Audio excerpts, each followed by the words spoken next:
है ना। जो कल हम लोगों ने पढ़ा है उसको थोड़ा सा देखते हैं, है ना। देखो, क्वेश्चन था हम लोगों का कि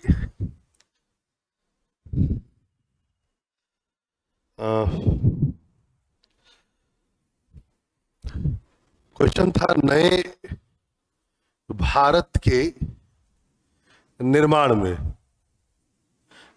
में नेहरू की भूमिका।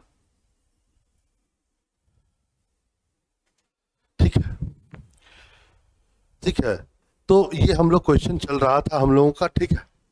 और हम लोगों ने ये देखा कि नए भारत के निर्माण में नेहरू अपने भूमिका के किन किन क्षेत्रों को उन्होंने चूज किया।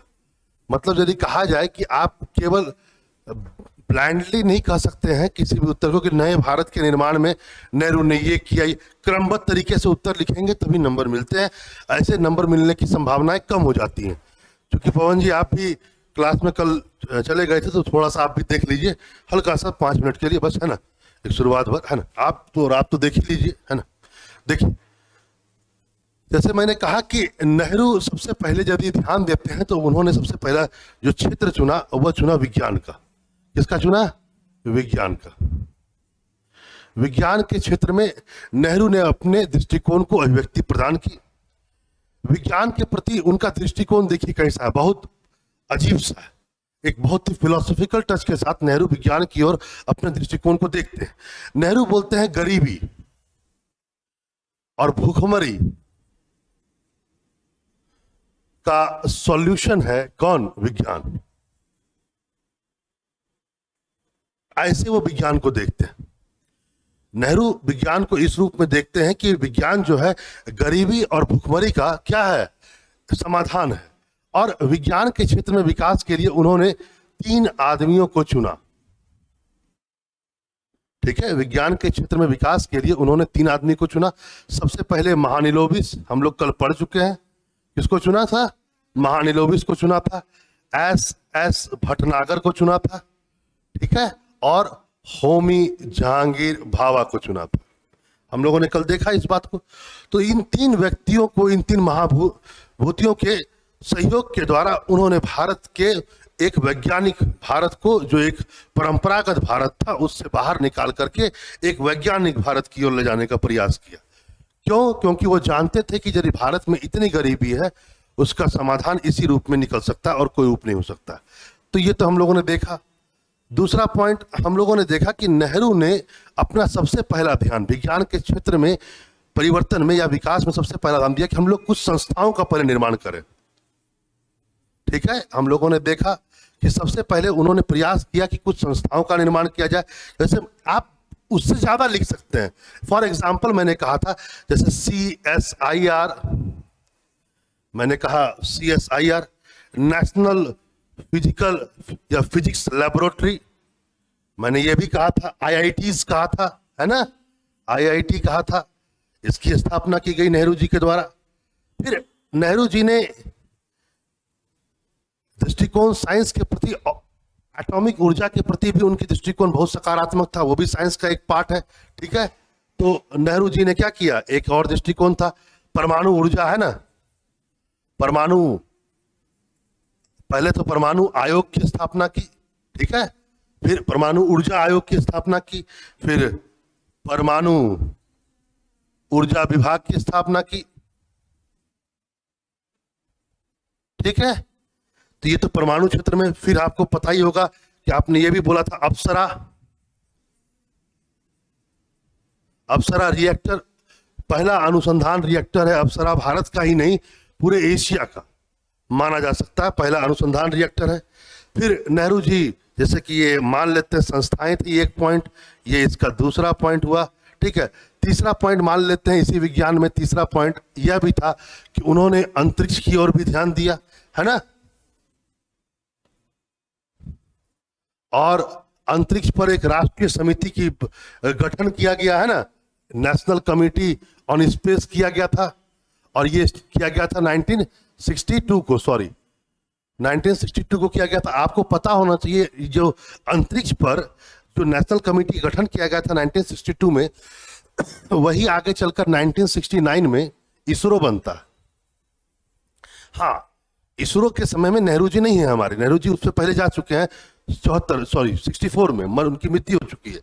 लेकिन फिर भी इसरो का पूर्वगामी संस्था यदि कहा जा सकता है तो आप इसको कह सकते हैं। ठीक है, आपने इसको देखा।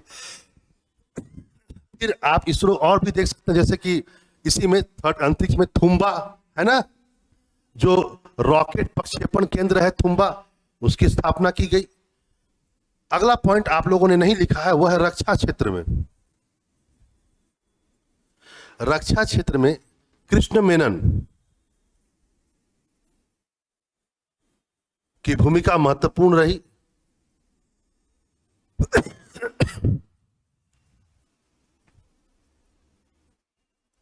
मतलब रक्षा क्षेत्र में नेहरू जी ने क्या किया, कृष्ण मेनन से बहुत सारा सहयोग प्राप्त किया। ये आप लोग का अगला पॉइंट था। ठीक है, फिलहाल आप लोग न लिखें, मैं एक फॉर्मेट बना रहा हूं, उसको पहले आप देखें, फिर हम लोग लिख लेंगे। ठीक है, उसको लिख देंगे, आप लिख सकते हैं। तो यह पहला क्षेत्र है जहां पर नए भारत के निर्माण में नेहरू की भूमिका आप लोग को देखी जा सकती है। एक मिनट, लाइट कम कैसे होगी आज? हाँ ठीक है। हाँ, अब देखिए आगे, अगला पॉइंट है कि नेहरू के द्वारा सामाजिक, क्या है, सामाजिक और सांस्कृतिक क्षेत्र में योगदान भी कह सकते हैं या परिवर्तन भी कह सकते हैं। ठीक है, तो आप लोग इस पॉइंट को लिख ही लीजिए, क्योंकि लास्ट पॉइंट है, चौथा पॉइंट था, तो यहाँ पर छूट भी रहा था, तो वो लिख ही लीजिए। आप लोग क्यों साथ में चलिएगा? तो पहला पॉइंट लास्ट पॉइंट के पहले लिख लीजिए कि रक्षा क्षेत्र में क्या हुआ, नेहरू जी ने कृष्ण मेनन की भूमिका, नेहरू के युग में रक्षा क्षेत्र में कृष्ण मेनन की भूमिका महत्वपूर्ण रही, आप ऐसा लिख सकते हैं। अगला पॉइंट पर आइए, अगला पैराग्राफ पर, सामाजिक सांस्कृतिक क्षेत्र में नेहरू के द्वारा किए गए परिवर्तन। ठीक है, नए भारत का निर्माण कर रहे हैं नेहरू जी, तो परिवर्तन तो होगा ही। ठीक है, देखिए सबसे पहला नेहरू जी की भूमिका, इसमें आप लिखेंगे नेहरू जी की भूमिका संविधान निर्माण में।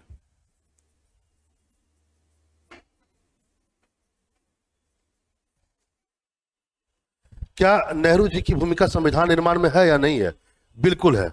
और जब संविधान निर्माण में भूमिका रही तो इसी का परिणाम था, लिखते चलिएगा, इसी का परिणाम था कि नेहरू के दृष्टिकोण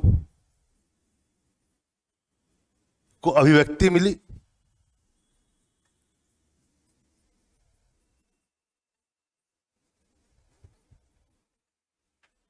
ठीक है, तो सामाजिक सांस्कृतिक क्षेत्र में नेहरू के जो परिवर्तन की सबसे पहला बात है कि संविधान निर्माण में उनकी भूमिका, संविधान के माध्यम से नेहरू के द्वारा सामाजिक क्षेत्र में या सांस्कृतिक क्षेत्र में किया गया परिवर्तन। वाजिब बात है, क्या आपका संविधान, क्या भारत का संविधान क्या अपने आप में एक ऐसा दस्तावेज नहीं है जिसने भारतीय समाज में आमूलचूल परिवर्तन किया? हाँ, यदि आप कहते हैं कि संविधान निर्माण में अस्पष्टता का अंत किया गया है, संविधान निर्माण के डीपीएसपी, खासकर यहां पर लिखेंगे डीपीएसपी में पुरुष और महिलाओं का विभेद पर एक तरह से प्रतिबंध लगाया गया है। कहीं ना कहीं महिला और पुरुष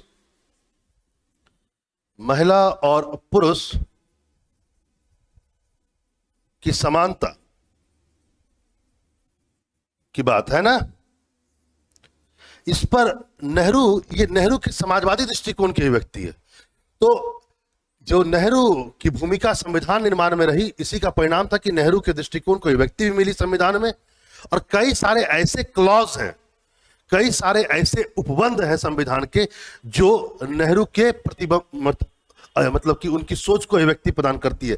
जैसे for an example, Nehru Samajwadi व्यक्ति थे, तो यदि स्त्री और पुरुष की समानता की बात की गई है संविधान में, खासकर डीपीएसपी में, तो वो नेहरू के दृष्टिकोण को ये व्यक्ति प्रदान करता है। तो सबसे पहले तो आप इसी को लिखेंगे कि सामाजिक परिवर्तन का आधार क्या बना नेहरू युग में?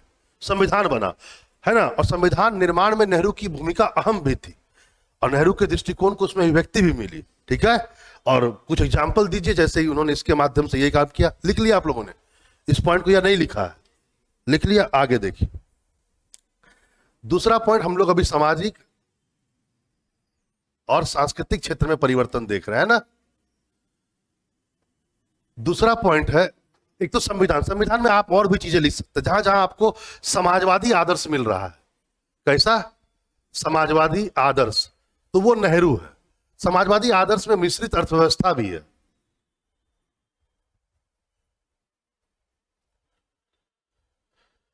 लेकिन वह आपके सामाजिक सांस्कृतिक क्षेत्र में नेहरू के द्वारा किया गया परिवर्तन से संबंधित नहीं है। आर्थिक क्षेत्र में हम उसको रखेंगे तो ज्यादा अच्छा रहेगा। ठीक है, तो सामाजिक क्षेत्र में जो अर्थव्यवस्था में जहां जहां आपको नजर आता है कि नेहरू की चीजें आपको दिखती है, डीपीएसपी में आपको खूब दिखेगा। जब आप यदि आपको प्रश्न आता है कि डीपीएसपी की विशेषताओं को बताएं, भारतीय संविधान में वर्णित है ना राज्य की नीति निश्चित तत्व की विशेषताओं को बताएं, क्योंकि ये आपका पेपर में आ सकता है, पेपर 2 के सेकंड फर्स्ट क खंड में। तो वहां पर आपको बाकायदा लिखना पड़ेगा ना कि सकारात्मक तो है ही, क्योंकि ये राज्य को देता है ताकत कि वह क्या काम करे, यह रोकता नहीं है।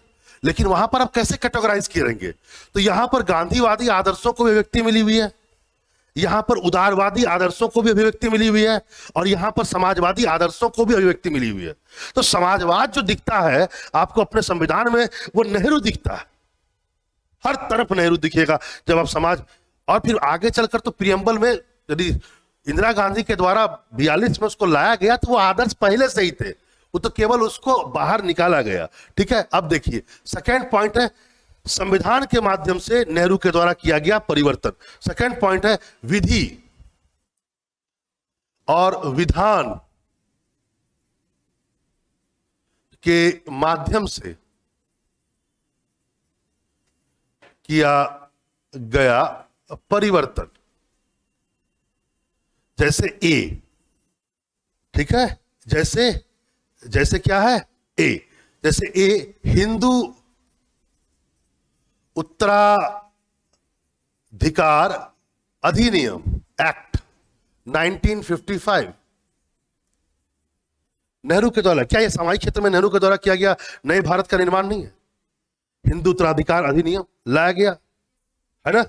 उसी ढंग से आगे देखते हैं, एक दो पॉइंट और भी हम लोग देख लेते हैं, रुकिए एक मिनट।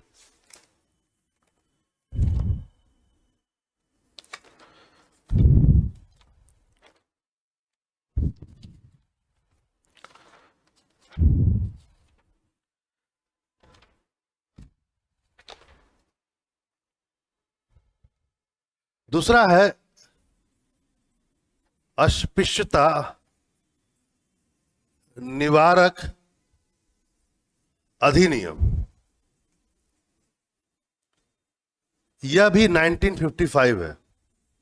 अस्पृश्यता निवारक अधिनियम 1955, ठीक है। आगे एक मिनट, ये 55 नहीं है, 56 है, ये 1956 है, ठीक है।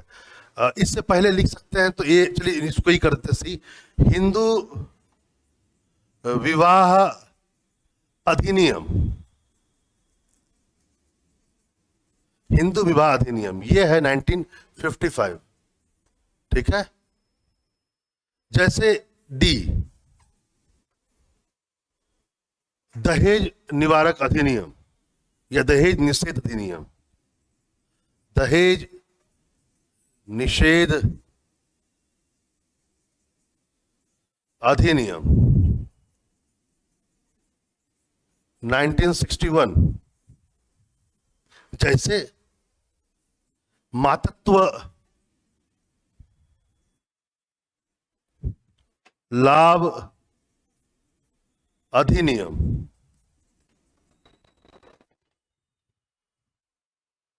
जैसे मातृत्व, एक मिनट, सॉरी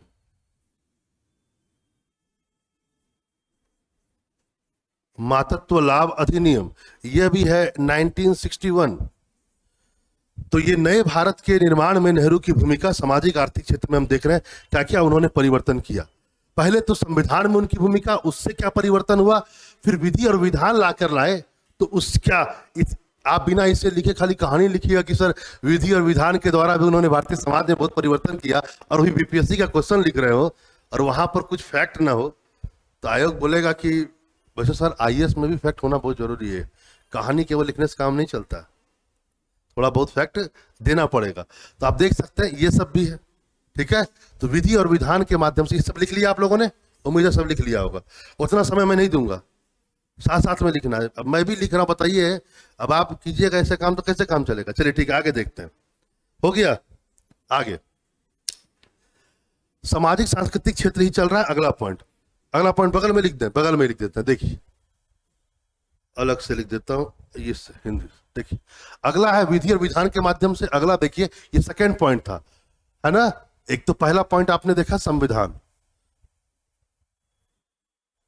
अब देखिए अगला विधि विधान। तीसरा शिक्षा के क्षेत्र में, शिक्षा के क्षेत्र में, एक मिनट सॉरी, शिक्षा के क्षेत्र में नेहरू के द्वारा लिया गया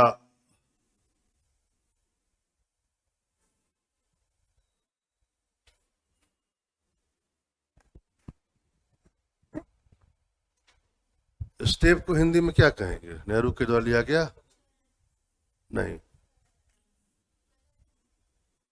हाँ ठीक है, कदम भी कर सकते हैं। नेहरू के द्वारा लिए गए कदम, है ना, शिक्षा के क्षेत्र में। जैसे पहला पॉइंट ए, राधा कृष्णन आयोग की स्थापना हुई। राधा कृष्णन आयोग की स्थापना किया उन्होंने, और इसी की अनुशंसा पर किसकी स्थापना हुई? राधा कृष्णन आयोग की स्थापना, अनुशंसा पर किसकी स्थापना? यूजीसी की स्थापना हुई। किसकी हुई? कब स्थापना हुई है? 1956, बिल्कुल सही। यूजीसी की स्थापना हुई 1956 में स्थापना हुई, ठीक है। फिर यह हुआ पहला पॉइंट कि राधा कृष्णन आयोग की स्थापना की गई नेहरू के द्वारा, यानी शिक्षा के क्षेत्र में भी उन्होंने इनिशिएटिव उठाए। और उनकी जो इनिशिएटिव थी उसमें पहला पॉइंट है कि राधा कृष्णन आयोग की कमेटी वाज एस्टेब्लिश्ड, और इसी के रिकमेंडेशन से क्या हुआ था, at last UGC was established in 1956, ठीक है। आगे देखिए, यहां होगी, आगे बढ़े। अगले पॉइंट कौन सा था? शिक्षा के क्षेत्र में ए पॉइंट, यानी तीसरा पॉइंट का हम लोग ए पढ़े हैं, यानी थर्ड का हम लोगों ने ए पढ़ लिया है। अब थर्ड का बी पर आइए, ठीक है। थर्ड का क्या आएंगे हम लोग? बी आएंगे। उन्होंने ही एक कोठारी आयोग की स्थापना की थी शिक्षा पर। अगला पॉइंट लिखिए, शिक्षा पर कोठारी आयोग की स्थापना, शिक्षा पर कोठारी आयोग की स्थापना किया गया 1964 66, ठीक है। आयोग की स्थापना की गई, और इसने, याद रखेंगे, तीनों स्तर पर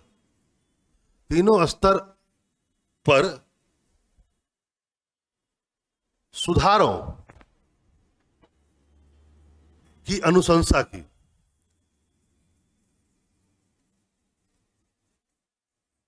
तीनों स्तरों पर सुधारों, तीन मतलब होता है 10th +2 और ग्रेजुएशन। इन्होंने, कोठारी आयोग ने तीनों स्तरों पर एक तरह से कहा जाए सुधारों की अनुशंसा की है। आगे देखते हैं बी, सी पॉइंट, एनसीईआरटी की भी स्थापना हुई नेहरू जी के समय में 1961 में, ठीक है। तो ऐसे आपको कई चीजें मिली। लेकिन फिर से आइए, क्या हम लोगों ने क्या लिखा है जरा देखा जाए। हम लोग कहा सामाजिक सांस्कृतिक क्षेत्र में नेहरू के द्वारा किया गया परिवर्तन। शिक्षा सर सामाजिक क्षेत्र का विषय है। किसका विषय है?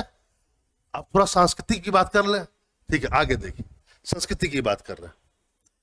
अब आइए, सामाजिक तो हो गया, अब आइए ये हम लोग का थर्ड पॉइंट था। अब हम लोग फोर्थ पॉइंट पर आते हैं, जिसमें हम लोग अब संस्कृति के बारे में बात करेंगे, ठीक है। जैसे संगीत नाट्य अकादमी की स्थापना।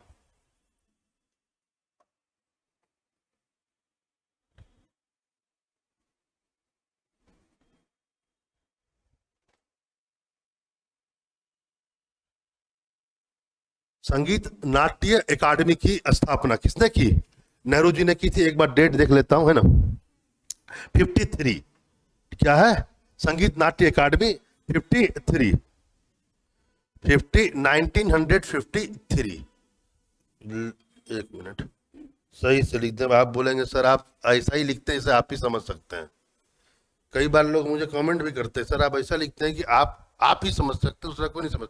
तो हम कई बार बोलते हैं, अरे भैया तुम लोग के लिए नहीं लिखते हैं, हमको ये पता चलना चाहिए, हमने लिखवा दिया। अपने याददाश्त के लिए हम लिख देते हैं कभी कभी। हाँ, तो ये हुआ ए पॉइंट। बी पॉइंट, ललित कला अकादमी। ललित कला अकादमी 1954, ठीक है। ललित कला अकादमी 1954। साहित्य अकादमी,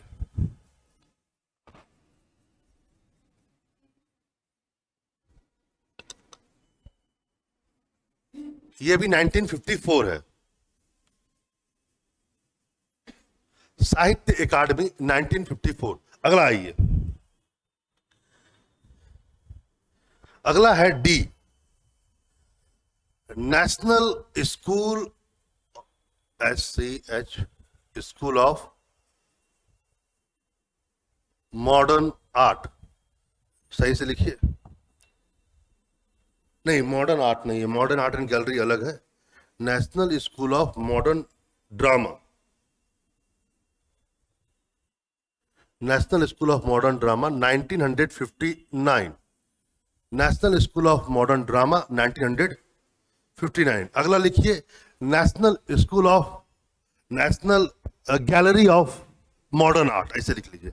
national gallery of modern art 1954। वो थोड़ा पहले ही था, लिखवाना मुझे वहीं चाहिए था। एक ये भी लिख सकते हैं हम लोग कि national school, sorry national gallery, sorry national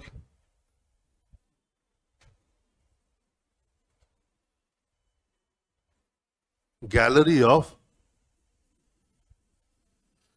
modern art. Hindi में और इंग्लिश में ऐसे ही लिखेंगे, ठीक है। हिंदी में उसको लिख देंगे कि national gallery of modern art 1954। पहले ही था ये 1954। तो अब आप देख सकते हैं कि नेहरू ने सामाजिक क्षेत्र में जो नेहरू की भूमिका थी उसको आपने देखा, संविधान के द्वारा, विधि विधान के द्वारा, शिक्षा के क्षेत्र में, और फिर शिक्षा के क्षेत्र में कोठारी भी देखा, एनसीईआरटी भी देखा, फिर संगीत के क्षेत्र में भी यहाँ। अब हम लोग आते हैं अगला पॉइंट। ये हम लोगों का था शिक्षा का क्षेत्र जो था, ये था सॉरी विधि और विधान था। उसके बाद अलग अलग करके हम लोगों ने बढ़ा। कुछ और भी चीजें हम लोग देखते हैं, थोड़ा सा नेहरू के द्वारा किया गया सामाजिक क्षेत्र में कुछ इससे, जैसे कि मान लेते हैं इतना तो हम लोग पढ़ लिए, कुछ विविध योगदान भी देखते हैं। विविध योगदान, इतना तो हम लोगों ने देख लिया। जैसे कि कुछ विविध योगदान देख लेते हैं, जैसे कि न्यूनतम मजदूरी अधिनियम आया। क्या आया था? न्यूनतम मजदूरी अधिनियम।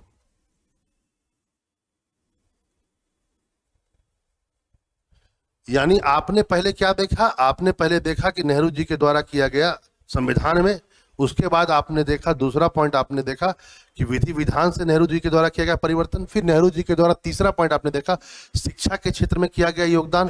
चौथा आपने देखा सांस्कृतिक क्षेत्र में किया गया योगदान, ठीक है। पांचवा, अब कुछ विविध आयाम जो सामाजिक क्षेत्र से ही बिलोंग करते हैं। सर न्यूनतम मजदूरी अधिनियम क्या सामाजिक क्षेत्र, सामाजिक सिक्योरिटी की बात नहीं करता, सामाजिक सुरक्षा की बात नहीं करता?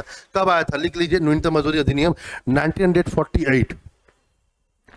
1948। अच्छा, इससे पहले एक और भी आया, लिख लीजिए, औद्योगिक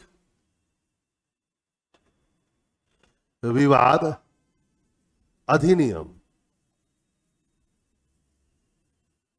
ये कब आया है? 1947। मतलब उद्योग में जो भी विवाद होता है उसका समाधान आसानी से किया जा सके, तो इसके लिए भी आया। तो हम लोगों ने अब देख लिया कि नेहरू जी के द्वारा जो सामाजिक क्षेत्र में जो योगदान है, नए भारत के निर्माण में नेहरू जी का जो योगदान है, खासकर सामाजिक क्षेत्र में, विज्ञान के में तो देख ही लिया, और सामाजिक क्षेत्र में इससे ज्यादा जरूरत है भी नहीं, काफी फैक्ट हम लोग का हो गया। और इसके माध्यम से नेहरू जी ने क्या किया? सामाजिक क्षेत्र में भी एक परिवर्तन किया। अब हम लोग आते हैं अगला सेक्शन, तीसरा सेक्शन, यानी कि जो हम लोगों ने यहाँ पर जो एरो बनाया है, जरा गौर किया जाए कि पहला हम लोगों ने किया कि विज्ञान है ना, दूसरा हम लोगों ने किया सामाजिक सांस्कृतिक। अब तीसरा हम लोग करने जा रहे हैं आर्थिक क्षेत्र में। क्या है? आर्थिक क्षेत्र में नेहरू जी के द्वारा किया गया परिवर्तन। तीसरा भाग लिखिए, या जो भी आपका भाग बनता है तीसरा लिखिए। आर्थिक क्षेत्र में नेहरू जी के द्वारा किया गया परिवर्तन। आर्थिक आर्थिक क्षेत्र में परिवर्तन या योगदान, नेहरू जी का योगदान। अरे भैया, जब आप कहते हैं नए भारत के निर्माण में नेहरू की भूमिका, तो हर तीनों सेक्टर देखना पड़ेगा ना। खासकर राजनीतिक नहीं देख सकते, राजनीतिक नहीं आता नए भारत के निर्माण में, लेकिन लास्ट में मैं कुछ और कहूंगा तो वो आ जाएगा, ठीक है। तो नए भारत के निर्माण में ये आर्थिक क्षेत्र में पहला पॉइंट डालिए आर्थिक क्षेत्र में यहां पर, ठीक है। जो फर्स्ट पॉइंट होना चाहिए वो ये होना चाहिए कि आर्थिक क्षेत्र में, देखिए बाकायदा पूरा मैं वर्ड लिखूंगा, कोई दिक्कत नहीं। आर्थिक क्षेत्र में नेहरू जी समाजवादी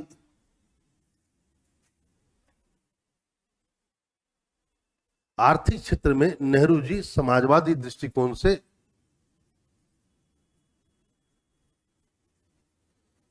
प्रेरित थे। पहला पॉइंट तो यही होगा, आर्थिक क्षेत्र में नेहरू जी समाजवादी दृष्टिकोण से प्रेरित थे, इसलिए उन्होंने आर्थिक विकास के लिए नियोजन यानी पंचवर्षीय योजना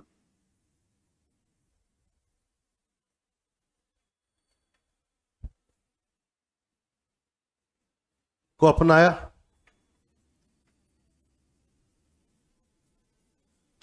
ठीक है, पहला पॉइंट तो यही है कि यदि आर्थिक क्षेत्र में नेहरू जी समाजवादी है ना दृष्टिकोण से प्रेरित थे, तो वाजिब बात है समाजवाद जुड़ा हुआ है नियोजन से। आपको पता होगा कि रसिया वॉज द फर्स्ट कंट्री जिसने प्लान्ड इकोनॉमी को लेकर के वो आया, और प्लान्ड इकोनॉमी जो होता है वो सोशलिस्ट फॉर्म ऑफ आइडियोलॉजी को बताता है, ठीक है।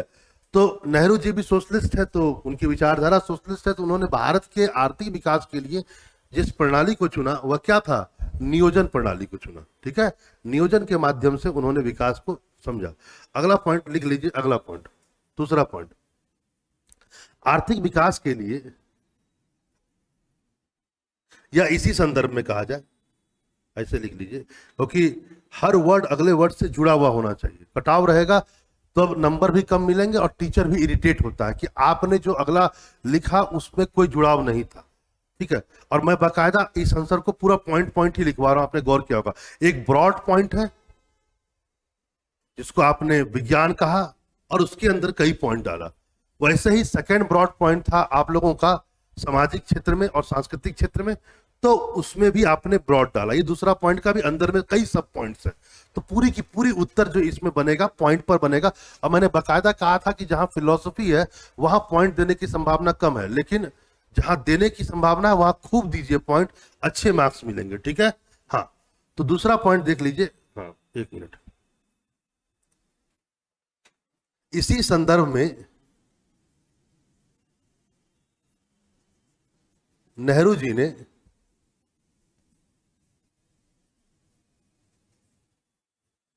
भारी उद्योग पर आधारित महानिलोबिस, भारी उद्योग पर आधारित महानिलोबिस सिद्धांत।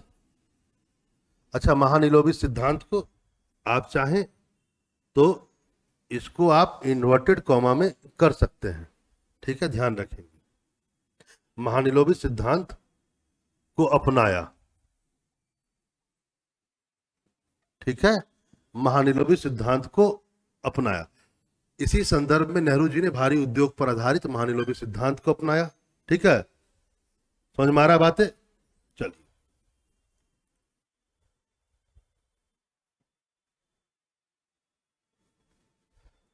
इसी को हम लोग थर्ड पॉइंट में लिखेंगे कि इस सिद्धांत के द्वारा, इस सिद्धांत के द्वारा विकास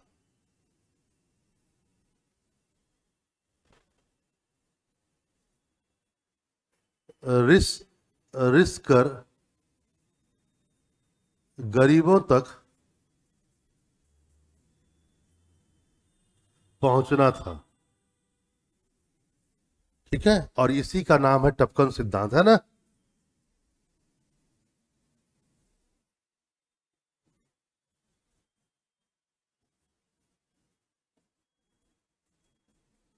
और यहां पर आप टपकन सिद्धांत को एलोबरेट करेंगे, बताएंगे।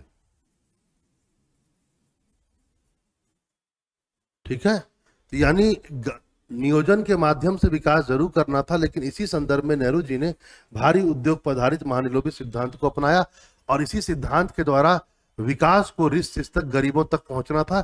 यानी टपकन सिद्धांत के द्वारा विकास को गरीबों तक पहुंचना था। कल मैंने बाकायदा बताया था कैसे होगा, उसी फिगर को यहाँ पर रखना, बाकायदा वहां लिख लीजिए, इसको विस्तार करना है। मैं बार बार नहीं बताऊंगा, कल मैंने बता दिया। ठीक है, टपकन सिद्धांत मैंने बता दिया था, जैसे कि आप बना सकते हैं। टपकन सिद्धांत क्या था? यानी डाउनवर्ड फिल्ट्रेशन थ्योरी।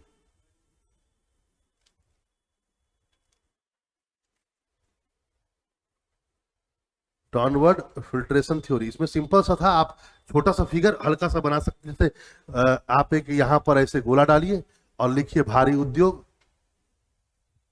भारी उद्योग की स्थापना, पर्टिकुलर क्षेत्र मान लेते, ये एक्स क्षेत्र है। ठीक है, इसका प्रभाव आसपास के क्षेत्र में पड़ेगा,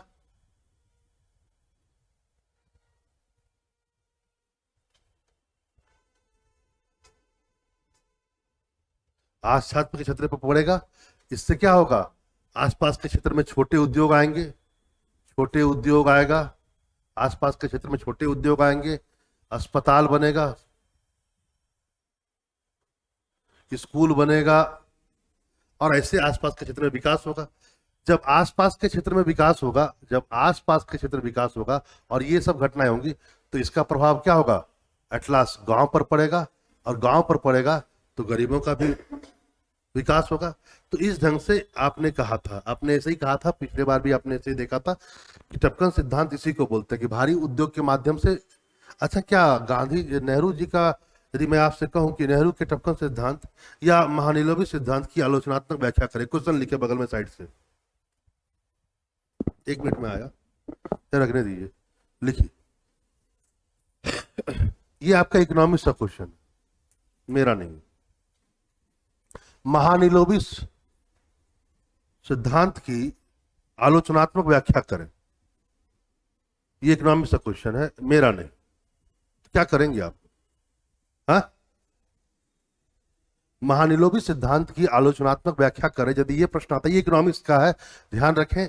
ये वो प्रश्न नहीं है जो अभी चल रहा था। अभी हम लोग जो चला रहे थे वो बेसिकली यही था जो चल रहा है। अभी हम लोग एक अलग से देख रहे हैं ना, ये वाला। तो क्या लिखोगे बताओ? तो यदि आपसे ऐसा प्रश्न आ जाए, महानिलोभित सिद्धांत की आलोचना कीजिए, तो सबसे पहला पॉइंट आता है कि महानिलोभित सिद्धांत की आप व्याख्या करें। पहले तो ये आता है कि उसका आप परिचय दीजिए, तो पहला भाग परिचय हो जाएगा। दूसरा भाग में उसके सकारात्मक पक्ष होंगे। ठीक है, यदि प्रश्न आता है कि महानिलोभित सिद्धांत की आलोचनात्मक व्याख्या, तो फर्स्ट भाग में क्या आएगा? परिचय, या परिचय का मतलब यहां पर आप सिद्धांत बताएंगे। ठीक है, कि महानिलोभित सिद्धांत बेसिकली नेहरू युग में आया था, और यह भारी उद्योग पर ज्यादा फोकस किया हुआ था, और उसी के माध्यम से विकास आगे बढ़ना था। फिर आप दूसरा पॉइंट क्या लिखेंगे? इसका सकारात्मक पक्ष।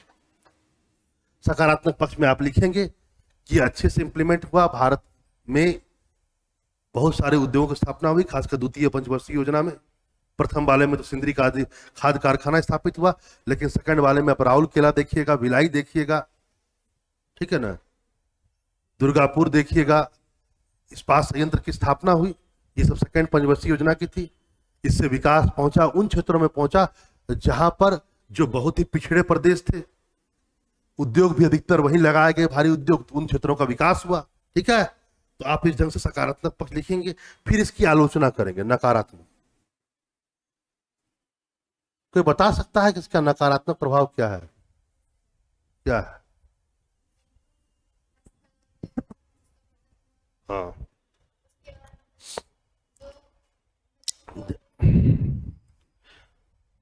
आप बोल दें कि हम अपने पिता के पुत्र हैं, आपके चाल चरित्र में आपके पिता दिखने चाहिए।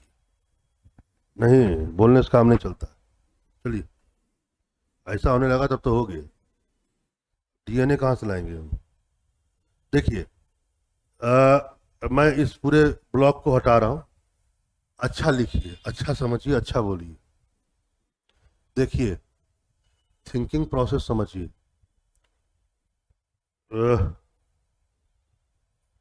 द्वितीय पंचवर्षीय योजना वो तो प्योर महानिलोबिस मॉडल पर था, लेकिन याद रखेंगे भारत सरकार ने सेकेंड और थर्ड दोनों में भारी उद्योग पर बल दिया है। ठीक है,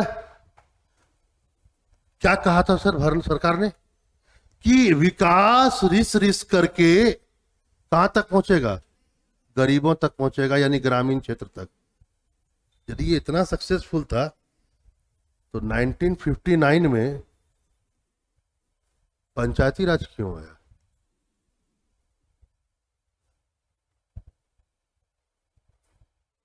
क्योंकि इसकी सीमा रही, इसके कई कमजोर पक्ष रहे, इसकी सीमा रही, कई कमजोर पक्ष रहे। ये नहीं पूरा कर पाया उन उद्देश्यों को जिसके लिए आया था महानिलोबिस मॉडल कि विकास रिस रिस तक कहां तक पहुंचेगा? अंतिम लेवल तक पहुंचेगा। यदि पहुंचता तो 59 में क्या, हाँ, पंचायती राज क्यों आता? वो छोड़िए ना सर, 59 में पंचायती राज क्यों आता, इसको भी छोड़ दीजिए। अगला पॉइंट देखिए, इंदिरा गांधी गरीबी हटाओ का नारा देती है। क्यों देती है? यदि ये सुपर हिट था तो, यदि ये हिट हो गया था तो गरीबी हटाओ का नारा इंदिरा गांधी क्यों देना पड़ा? उससे भी अच्छी बात देखिए, 1991 में, सॉरी 1993 में क्या हुआ था? अरे 70, इसको हटाइए, मैं कहीं मैं ईयर गलती न कर दूंगा, ईयर में मुझे बहुत खराबी। मतलब 73 कॉन्स्टिट्यूशनल अमेंडमेंट्स, ऐसे देख लीजिए 73, हाँ 73 कॉन्स्टिट्यूशनल अमेंडमेंट से पंचायती राज को संवैधानिक कर दिया गया। क्यों कर दिया गया? विकास नहीं पहुंचा। यही है इसकी सीमा और आलोचना। बोलने से काम नहीं चलेगा। आप बोल दीजिए और हम मान लें, ऐसे थोड़े होता है।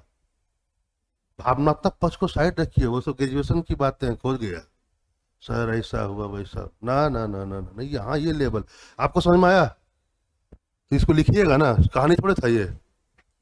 हाँ, एक फ्री में हमने आंसर बता दिया यार, आप इतना फिर वो फ्री वाला भी नहीं ले रहे हैं। हाँ, तो यदि कहा जाए क्वेश्चन की महानिलोबिस मॉडल की, सर अच्छा नेहरू की ही आलोचना आ जाए, नेहरू के आर्थिक दर्शन की आलोचनात्मक व्याख्या करें। अब मैं आता हूं हिस्ट्री में। हिस्ट्री क्वेश्चन लिखिए, हिस्ट्री के क्वेश्चन को लिखिए। ये तो था आपका इकोनॉमिक्स, गलती से हिस्ट्री के बीच में इकोनॉमिक्स आ गया। यदि इसी को हिस्ट्री में पूछा जाए तो क्या कहिएगा आप? बिहार वैसे भी फेवरेट है एक वर्ड यूज करने में, आलोचनात्मक परीक्षण कीजिए। हर क्वेश्चन के बारे में आलोचनात्मक परीक्षण, आलोचनात्मक मूल्यांकन देना है। क्या देना है या नहीं देना है? फेवरेट है उसका। यदि यही पूछ लिया जाए कि नेहरू के आर्थिक दर्शन की आलोचनात्मक मूल्यांकन करें, आलोचनात्मक परीक्षण करें, यही उत्तर है सर। यदि नेहरू का, अच्छा नेहरू के समाजवादी दृष्टिकोण की भी तो प्रॉब्लम रहा, नहीं होता तो 1990 में भारत अडॉप्ट क्यों करता है एलपीजी को? है ना? बात समझ में आ रहा नहीं आ रहा? चलिए आगे, मैं इसको हटाऊं, हो गया। चलिए जो क्वेश्चन था उस पर आ जाए। देखिए ऐसा है कि गलती से मैं एक टीचर भी हूं, तो मुझे काम है पढ़ाना भी। यदि मैं खाली यही कहता रहूं कि मैं बिहार के लिए पढ़ा रहा हूं, स्पेशल खाली बैच चल रही है, अब कहीं कुछ आ जाता है तो मुझे बताना पड़ता, मैं बिना बताए फिर रह नहीं सकूंगा, है ना? फिर मुझे लगेगा कि मैं आपके साथ अन्याय कर दिया, है ना? तो वो अन्याय नहीं होना चाहिए। आपको समग्र पता होना चाहिए कि क्या है ना? और हम ग्रेट टीचर हैं इतिहास का, बताना नहीं चाहिए मुझे, लेकिन मुझे बताने में कोई हिचक भी नहीं है ना? तो आप उसके लिए निश्चिंत रहें कि आप जो पढ़ रहे हैं सर्वश्रेष्ठ है। गधा और घोड़ा में कुछ तो अंतर होगा, ये समझ रहे हैं। मार्केट में जो है ना, हम भी हैं दूसरे भी हैं, अंतर सिर्फ वही वाला है।